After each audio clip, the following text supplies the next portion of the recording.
yung mga laman nito, hindi ko alam kung paano ko magkakasyahin dito. February 7 pala kami guys, nag-lodge ng visa. Welcome to Australia! Nagva-vlog tayo, Winnie. Hi guys! Hello! Yan, welcome! Guys, hindi ko alam kung paano ko pagkakasyahin. Tingnan nyo naman kasi, oh. Almost full na yung box ko. Tapos, meron pa ako ditong isang storage box. Pakita ko sa inyo. So, yung mga laman nito, hindi ko alam kung paano ko magkakasyahin dito. Naloloka na ako. Dapat pala yata, 2 box ang inihanda ko. Pero kasi, pang 1 box lang yung budget ko. May mga nakakalat pa dito. Yan. Hey, Winston! Gusto mo sumama sa box? So, yan. Paano ko kaya pa isisiksik yung mga laman nitong storage box? Ito pala bali yung mga binili ko sa Haymarket nung nakaraan. Yan. Madaming sombrero. Mga bibigyan si mama, si papa, at sa mga kapatid ko. Kung kabayan ang gusto nila. Gusto nila yung may tatak na Australia or Sydney or merong design na kangaroo. Ganyan ang gusto nila. Ito naman sa 2 kong pamangkin. Parehas pa silang months old. Ito dun sa niece ko and sa nephew ko. Sila lang naman ang baby sa family. Ayan. Sila lang ang may ganyan. Kailangan pala pangalanan ko na. So, yan. Yung iba dyan, mga pre-love clothes ko, papadala ko na lang sa bahay. Bahala na si mama doon. Maayos pa naman yung mga yun. Saka hindi luma yun. Mga pre-love talaga siya. Kung gusto nilang ibenta. Tapos may mga items ko na nabili from Uniqlo na sale. At, ito pa, merong nagbigay pala ng mga coloring books and storybooks from one of our subscribers. Inihatid pa niya dito sa bahay kasama nung set ng bedsheet para sa amin na rin. Nakakatuwa kasi may naidagdag pa ako dito sa box ko. Nasaan na ba yun? Ilagay ko siya sa isang box. Ayan, nandito. Ito yung hindi ko alam kung paano ko pagkakasyahin. Ayan siya. Kailangan kong i-rearrange ulit itong box na to para mas maisiksik ko at magkasya silang lahat. Yung hindi man nakakasya dito, ipapadala ko na lang dun sa box naman ni Ren. Punta sa bahay namin. Kung may space pa siya sa box niya. Nakakatuwa. Para sa mga pamangkin ko. Pakita ko sa inyo. Alam niyo, ang ganda-ganda nito. Sobrang cute. Nakakatuwa yung books na to. Diba? Yan. Thank you po kay ma'am na nagbigay nito.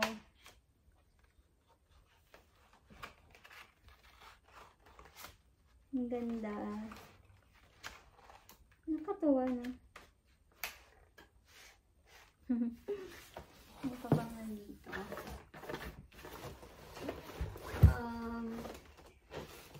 Ito.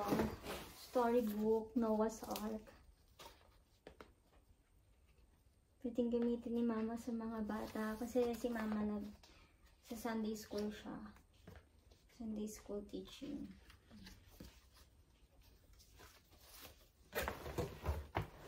Basta guys, marami. Nakakatuwa.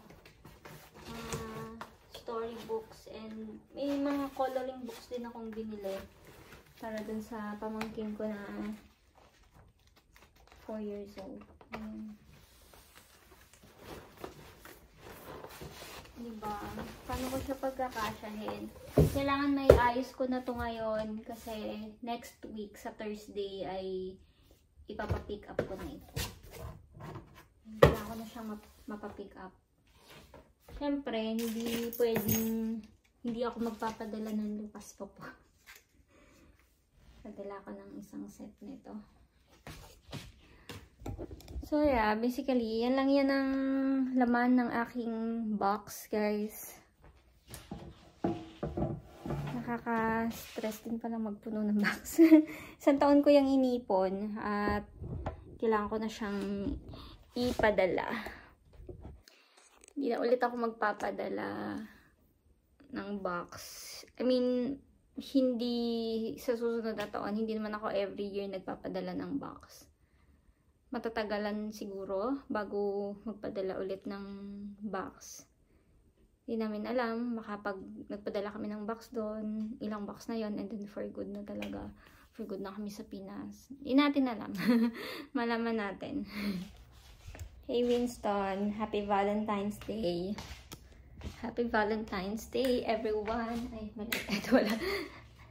Valentine's Day.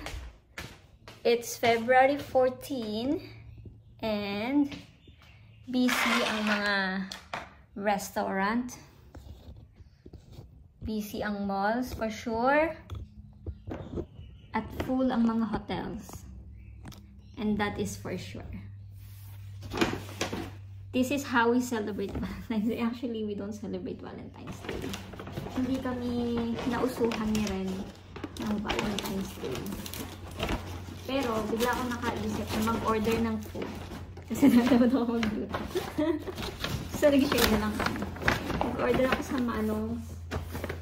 Alam nyo ba guys, dalawang pagkain na lang ino-order ko sa Manong's. Nag-order ako sa DoorDash. Okay? Sana hindi nyo narinig yun. Tumunog yung chan ko. Gutom na talaga. Ito lang ino-order ko sa DoorDash. Yung chicken inasal nila na spicy, and yung paborito ko sa Manong's, ang kanilang charcoal roasted eggplant na torta. Tortang talong. Ang sarap talaga ng tortang talong ng Manong's. Sir Manong. Bago na yung serving nila ng mga inasal. Meron ng gulay sa ibabaw. Hindi ko nakita yan. Paborito na rin yung mga inasal. Ako naman, ito naman ang for me. Ito ang tortang talong ng Manong's. Sir Manong's. Alam nyo ba kung anong gusto ko dito? Itong kanilang roasted kale. Harap. Ayun, parang nag-iba na yung timpla. Nag-iba na yung luto. Harap. Wait. Parang may nag-iba talaga. Manong, saan nangyari? Sir Manong. Ano to? Meron ng crispy garlic sa ibabaw. Tsaka ba't parang hindi na masyadong roasted itong kale? Masarap pa rin. Yan. Dito na lang kami kakain na rin sa bahay. Ang sister nito, guys, nandito na yung ulam namin. Nakalimutan ko magsain. Ano ba to? Hop.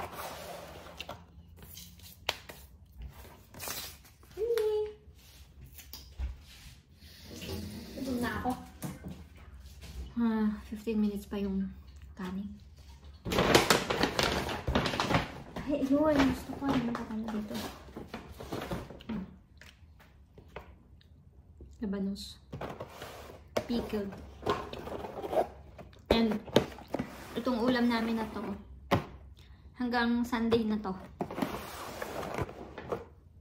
Kala nyo napamahal Medyo mahal kasi nagpa-deliver kami. And it's worth $47 para sa dalawang ulam. Pero hanggang Sunday na namin yan ulam ni Ren.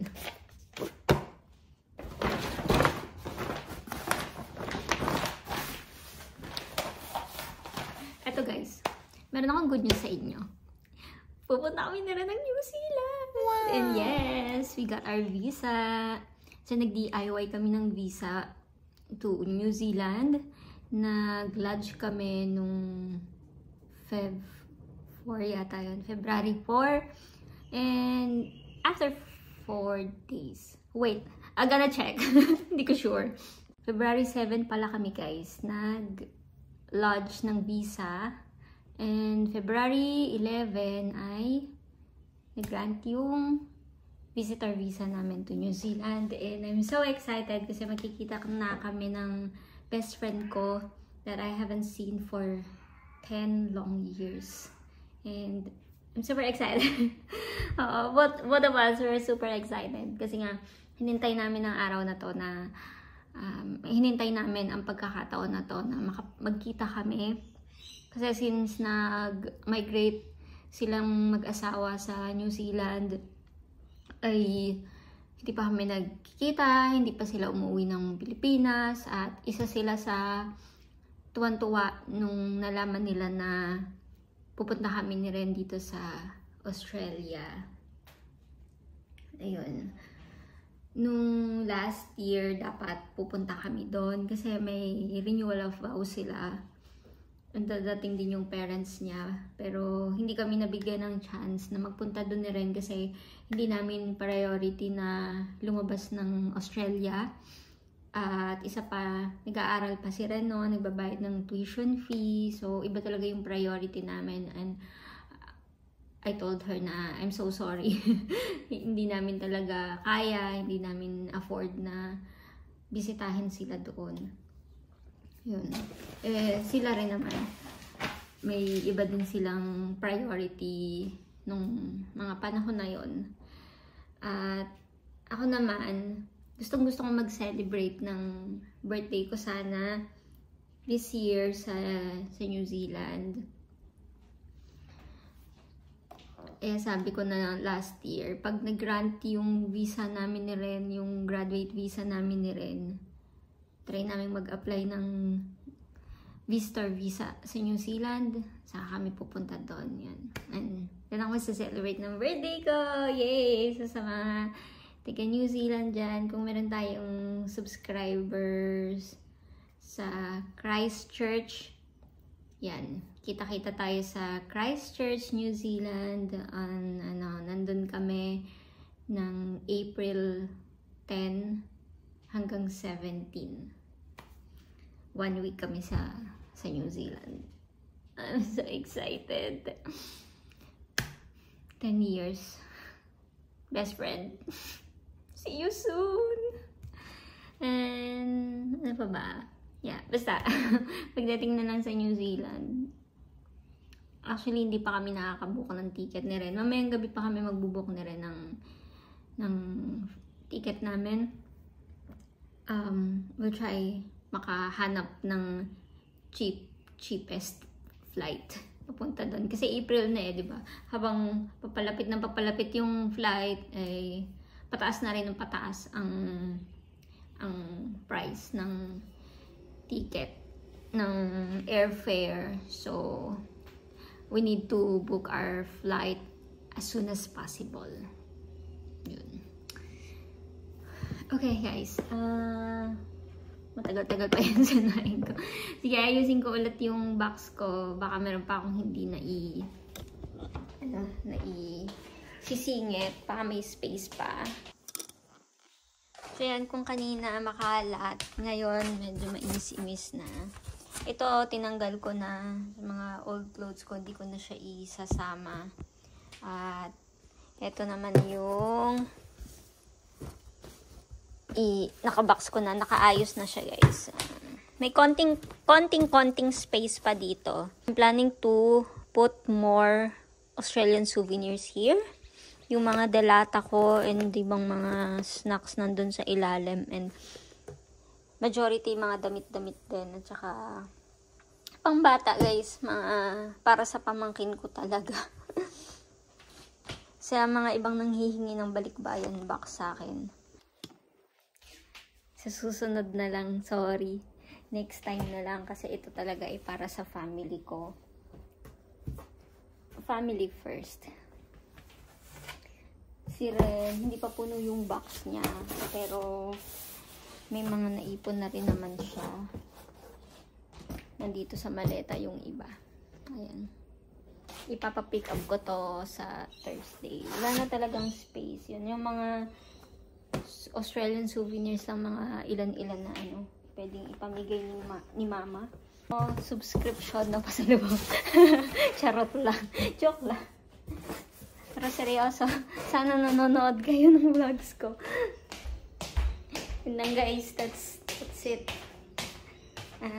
Gutom na talaga ako. Sige na guys, kakain na kami ni Ren. Again, Happy Valentine's Day sa inyong lahat. Day off ko ngayon. And si Ren naman ay actually tapos na siyang mag-work pero meron siyang ine-edit. Niintay ko lang talaga yung sinaing at kami ay kakain na. Dito na lang kami sa bahay magde-date. Bye guys! Thank you for watching. See you on the next vlog. Bye-bye.